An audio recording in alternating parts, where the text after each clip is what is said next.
рӯзигул Бурҳонова ҳанӯз расман директори маркази ёрии таъҷилии тиббии шаҳри Бухтар аст. аммо амалан наздик ба 2 сол боз ӯ наметавонад ба кор баргардад ва ё фармони аз кор рафтанашро бигирад.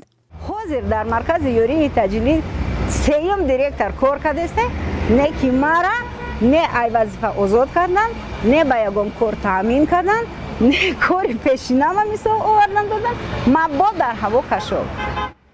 рӯзигулро пас аз шикояти ҳамкорон ва тафтиши додситонӣ бо қарори раиси шаҳри Бухтар аз вазифа барканор карданд. дар қарор аз 3 июли соли 2019 гуфта шудааст ки ӯ муваққатан аз вазифа дур карда мешавад. аммо Бурҳонова ҳоло аз он шикоят дорад ки то ҳол сарнавишти ӯ норӯшан монда, касе ба қазияи ӯ таваҷҷӯҳ намекунад.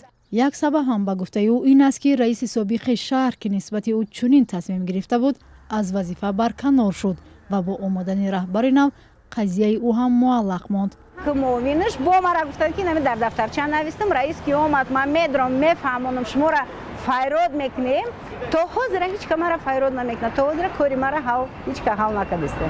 мушкил дар кори Рӯзигул баъди он шурӯъ шуд ки зердастонаш бо норӯзигӣ аз ҷамъоварии маблағ аз болои ӯ шикоят бурданд. вай мегӯяд барои ободонии муассиса ӯ маҷбур буд ин корро кунад. аммо иддаъҳо дорад ки ин маблағҳоро ба манфиати худ сарф накардааст. ҳарчанд додгоҳ ӯро дар аз худ кардани 10,000 сомонӣ гунаҳгор намуда ҷарима кард. рӯзигул бо қонуни афв аз ҷарима озод шуд ва ҳоло мегӯяд фақат мехоҳад тебқи қонун мавқеъ ё ҷойгоҳи ӯро муайян кунанд, то ё ба ҷои кори худ баргардад ва ё аз пайи кори дигарӣ шавад.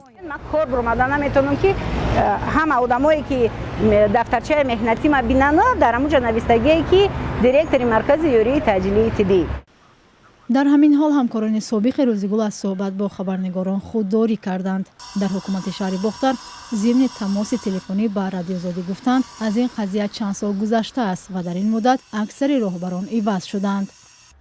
дар посух ба шикояти Рӯзигул барои барқарор кардан ба ҷои кор пас аз 1 соли ин ҳодиса додгоҳи шаҳри Бухтар гуфтааст муҳлати муроҷиат ба суд оиди барқарор кардан ба ҷои кор беасос гузаронида шудааст. бинобар ин даъвои Бурҳонова беқаноат гузошта шудааст.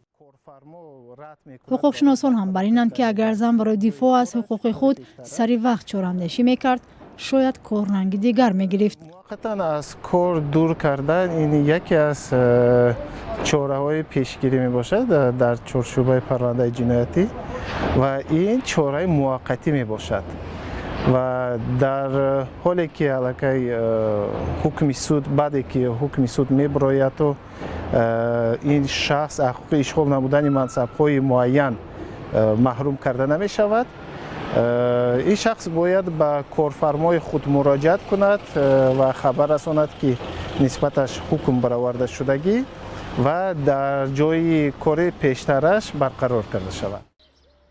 аммо худи Бурҳонова мегӯяд ба далели хуруҷи коронавирус ва маҳдудиятҳо дар кишвар ӯ он замон натавонист барои исботи бегуноҳ ва талаби ҳаққи худ мубориза барад. дар идора ҳам бошам ҳам ҳеч кара қабул намекардам. барои ҳамун мавзӯъ проблемаи ман так аз сабаби ки ҳама ҷо коронавирус кашид. Рӯзигул кай ба назди беморон бармегардад? суоле ки на худаш ва на мақомот ба он посухи рӯшан надоранд.